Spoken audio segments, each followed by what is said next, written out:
All right, let's do some winners because Rick was a winner for the most part. He lost the driving bet from New York City to Stamford, Connecticut. But let's look at some winners tonight from today's action, I should say. And you know what? I'm going to go first because I'm the host. This is one of the few things I have going for me so far. I'm just a supporting cast, and if it's going to make you feel better with all the bets that you have lost, to go first. I'm here as a self-esteem coach for you.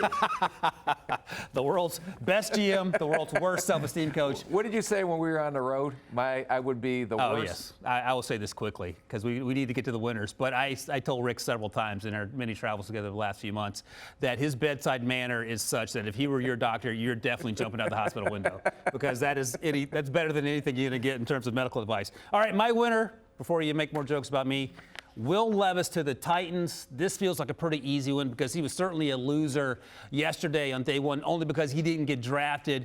But let me ask you, how do you feel about that? Because the Titans trade up from where they were to 33, the second pick in what became the second round, and they get their quarterback. Not a great day for Malik Willis.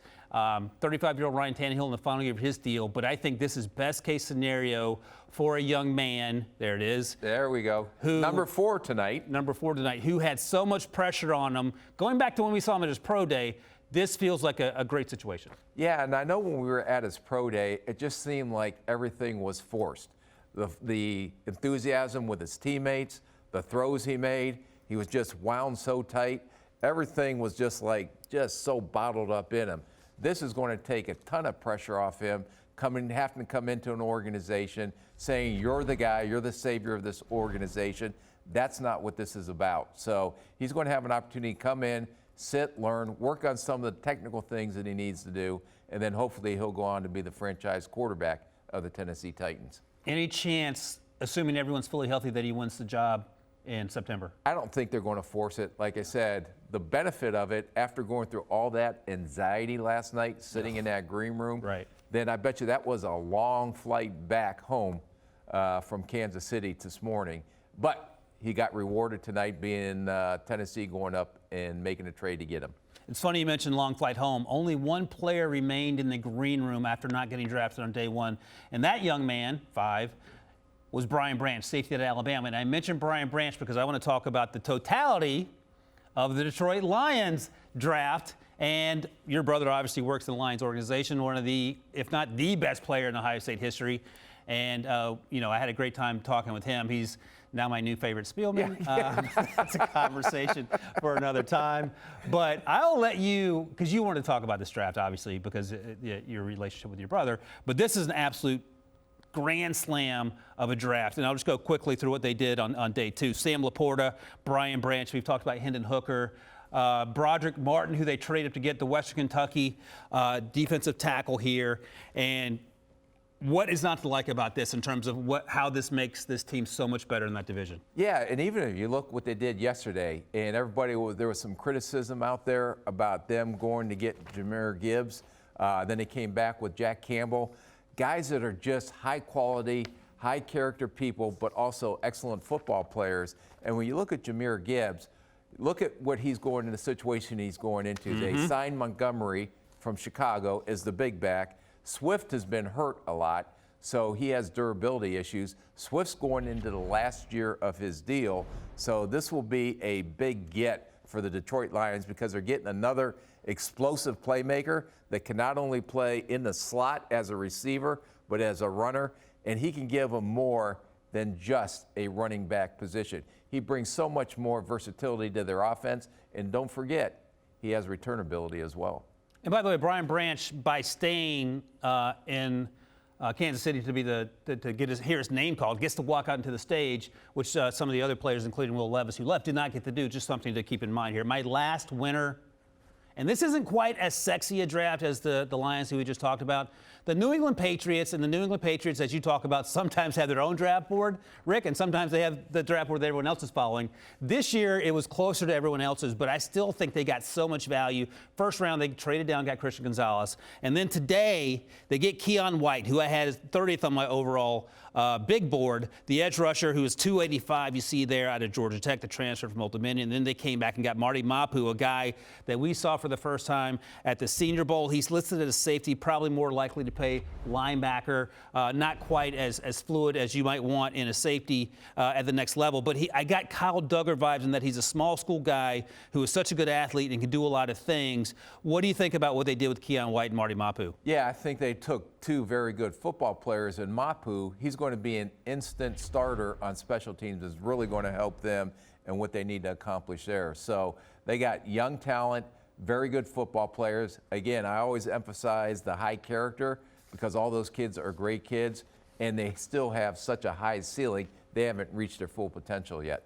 All right, let's turn to some of Rick's winners, and let's start with a team that hit it out of the park on day one, and they came back in day two and just kept hitting home runs. The Philadelphia Eagles. Yeah, no, I loved what Howie Roseman did. They love to go to the Georgia, and when they went down, they filled yesterday their two biggest needs that they had, defensive line. And the reason they went to the Super Bowl last year, understanding the offensive firepower, understanding how Jalen Hurts played, but that defensive line and that rotation and the ability to get pressure on the quarterback, that's what got them to the Super Bowl.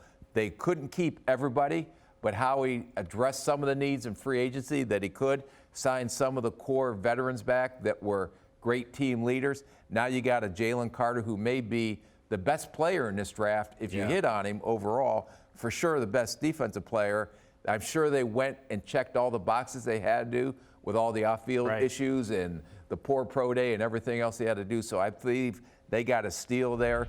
You got Nolan Smith, who's going to give them edge pass rush ability, a lot like Rasan Reddick does for them. Yep. And then they come back today and get Tyler Steen, the offensive tackle out of Alabama. He can play left tackle. He can play right tackle. We've seen that down at the Senior Bowl. Some even see him as a guard. When you draft a player like this, what you're talking about in the draft room is what he can do and where he can line up. So they will look at their offensive line and say, what are the best 5 players we have up front?